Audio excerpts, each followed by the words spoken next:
these days. And so I think it's important for me to get out here and hear your issues, your concerns, what you like, what you don't like.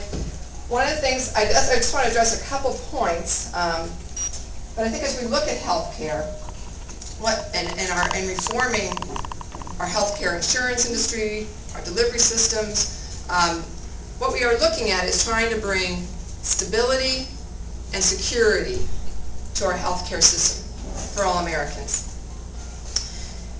And when you know, there's stories, and I'm sure every one of you in here could tell a story about a person who really hasn't been able to get the care that they need, who's been denied access because of a pre-existing condition, or who's been thrown off their insurance because of becoming ill.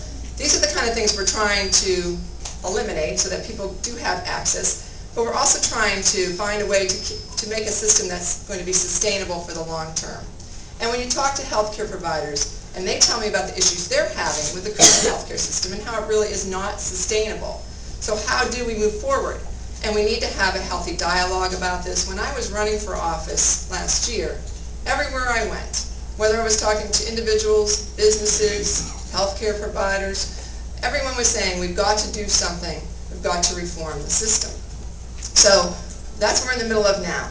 We have a bill. This is the bill out of the House, H.R. 3200.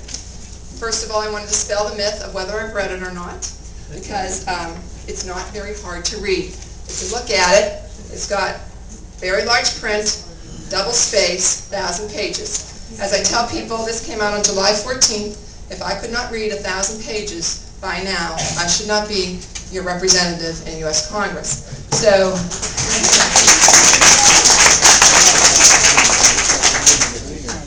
one of the things that I did ask for, and I'm very glad happened, although I'm not sure everyone else is happy right now, is I asked for the bill, in terms of a vote, to be slowed down.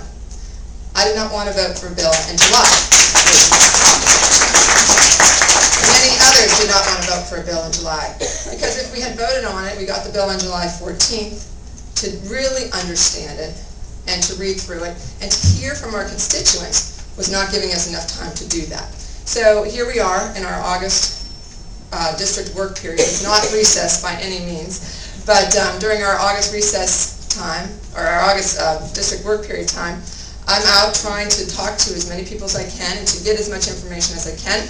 And I want to state now, before we go further, that I have a survey on my website, dahlkemper.house.gov, and it's my survey. It's not a generic survey that we were given from our leadership. It's my survey, and how I'm getting information from a lot of people is asking people to go out and get online, fill out that survey, which you can do right online. You don't have to print it off, and do it there. If you want to print it off, you can, and mail it to me. I think we have copies of it here also. So if you don't have a computer today and you want to just get a copy today and mail it back into me, the more I get back, the better I know how the people of the 3rd District feel about reform going forward and where we need to go.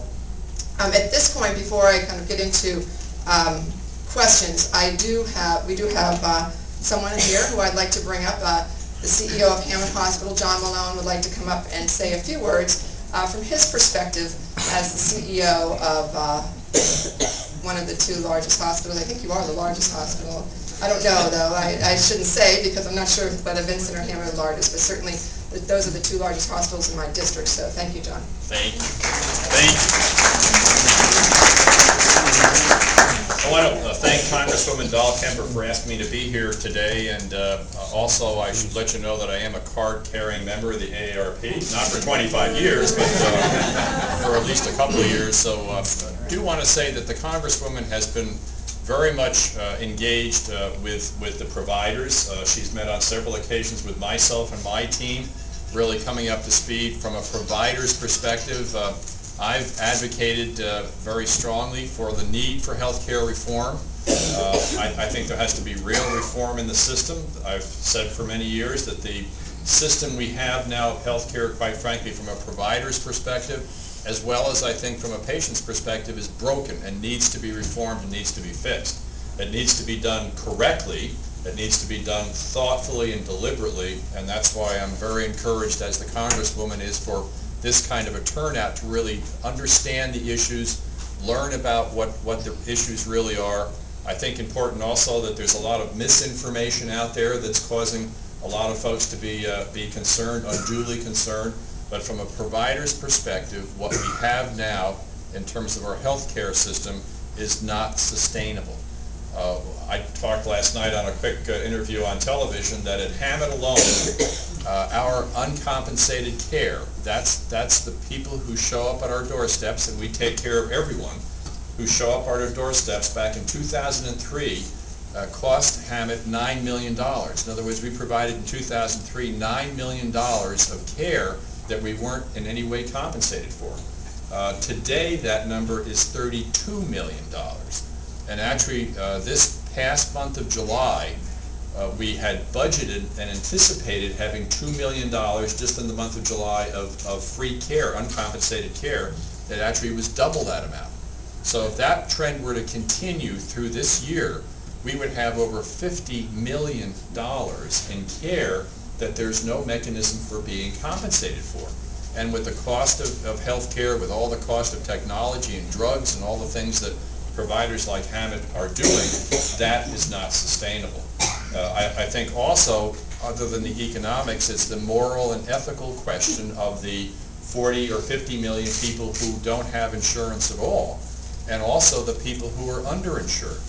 And I think Congresswoman mentioned access. That's critically important, and we have to be able to have reform that provides access for everyone. It's also going to be a generational issue. We have to really work on lifestyles and wellness and prevention. So what you're hearing about in terms of health care reform is very complicated, very complex, isn't going to be solved overnight, but a strong advocate for the fact that we have to really reform the system and do things differently and better and more efficiently, and be able to take care of people in a more efficient, effective, compassionate, and economically viable way. So I really want to thank the Congresswoman for asking me to be here.